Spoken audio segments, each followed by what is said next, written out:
So you left off saying that your dad lost his job, you had to leave, and we're out of the place on Queen Anne Hill within a week. What happened after that? You went to Holmes Corners. Was there a time when you were sleeping in a tent? Yeah.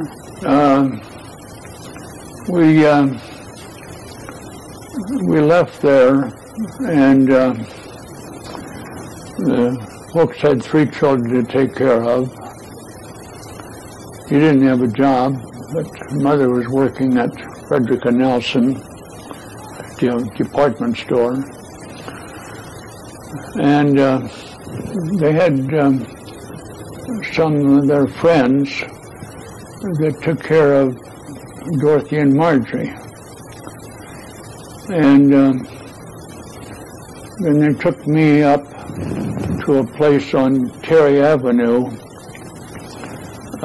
you know, where you go up those steps to go up to Terry Avenue. There was some rather nice old homes that the rich had overlooking downtown Seattle. But now they became like a little apartment house.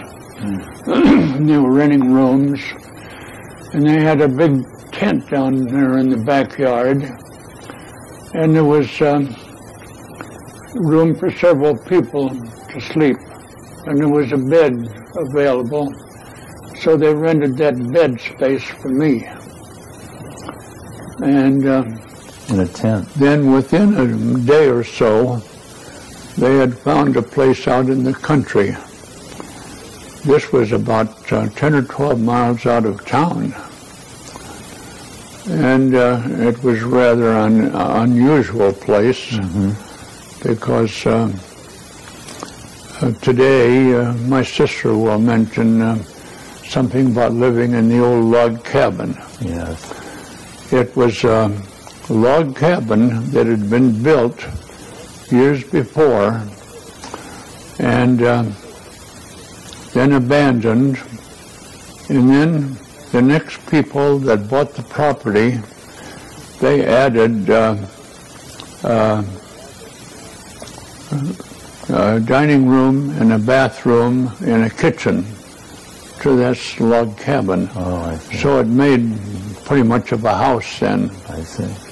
So you rented that. And we rented that, and that was on about 3 or 4 acres of ground. They had fruit trees, and they had a strawberry patch, and there was a barn there if anyone wanted to have chickens or anything, which we didn't use. Did you know any history of the place?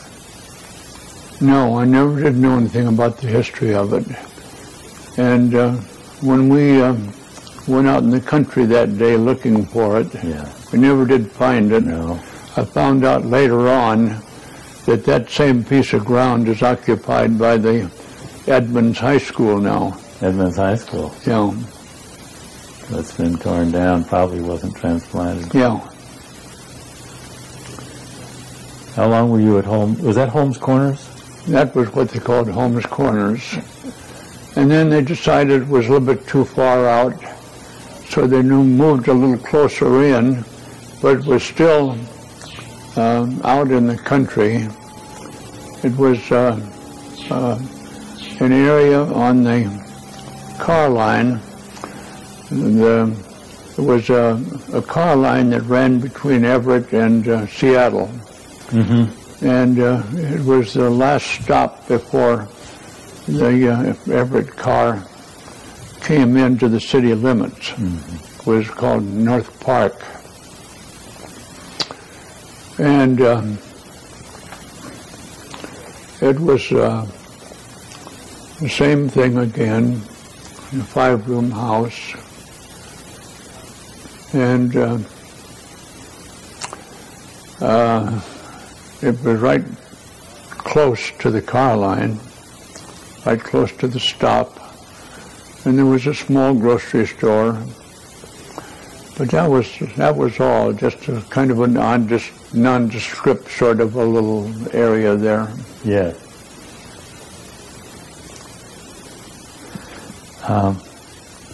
Do you remember doing any log rolling then, or walking on it? You had stories. No. There was a time when we lived out at Holmes Corners that I went to school. I went to school every chance I got. Yeah. And I went to Edmonds High School, which was downtown in Edmonds. And I took a bus to go down there. It was right down on the Sound. And at noontime, the kids would all go out, and there'd be half a dozen of them that would drift on down to there was a shingle mill down there. And they had a pond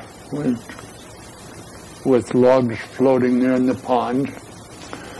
And they didn't have any gates up, so we'd go out and we'd walk on the logs. And we didn't know how dangerous that was either.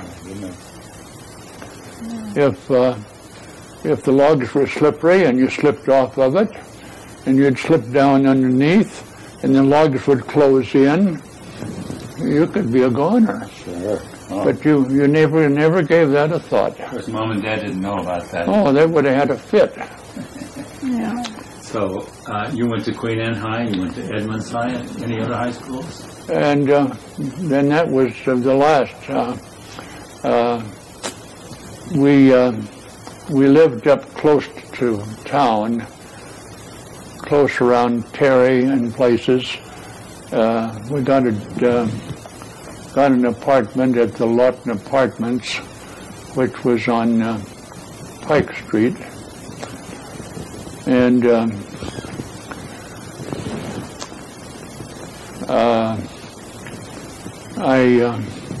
and not too far from Broadway High School, so I went to night classes at Broadway.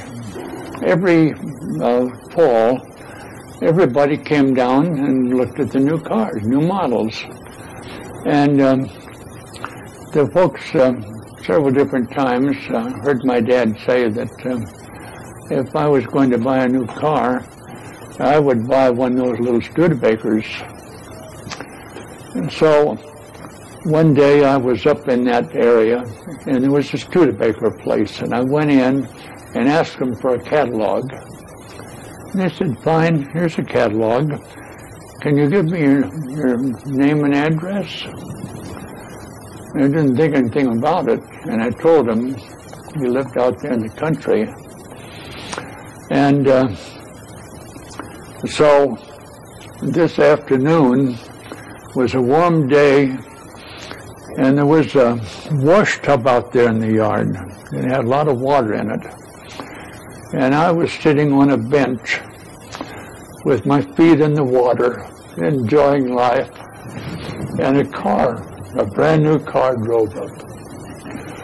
And it was a car salesman with his girlfriend in it. And he came over and he said, could I inquire of where Mr. McPherson lives? I said, this is where he lives. And who is Mr. McPherson? I said, that's me. He just said, oh, thank you, and he left. He thought you were going to be a customer. He thought I was going to be a customer. He soon found out that there was no sale there.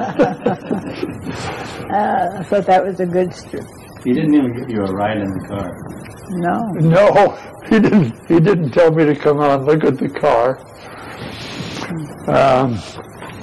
When we were finally forced to come back in close to town, we moved to 103rd Street. This little place, number 21, was only just a few feet from the electric car line that went from Seattle to Tacoma. And so we took that. But in the summertime while we were there, I was left at home to take care of Dorothy and Margie.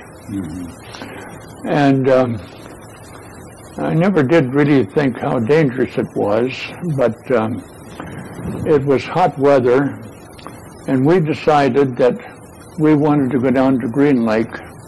This is when you were living at Holmes Corners. We were living in this house right here. This house, yeah, on 183rd Street. So, on 103rd Street. 103rd. And the Green Lake bathing beach was at about 59th Street. So we went down to the boulevard, Aurora, and we thumbed a ride. And we almost always got a ride. There was three of us kids. Three little kids. And we told them we wanted to go to the bathing beach. They let us off, and we went down to the bathing beach, and we were down the bathing beach until about 3 or 4 o'clock in the afternoon. Did any of you know how to swim? Did you know how to swim? Any of you? Yeah, we all knew how to swim. Yeah. You went in the water and you watched them? Oh, yeah, we all went in swimming. There was a lifeguard? No, there was a lifeguard there. And then we changed our clothes. There was a bathhouse there, and we changed our clothes. And went out and thumbed a ride back up to 103rd Street. Who knew? And we rode in all manner of cars. Sounds like it's very adventurous. Yeah, it was a kind of an adventurous thing for just kids. You wouldn't think of doing it now. I mean, young kids wouldn't think. No.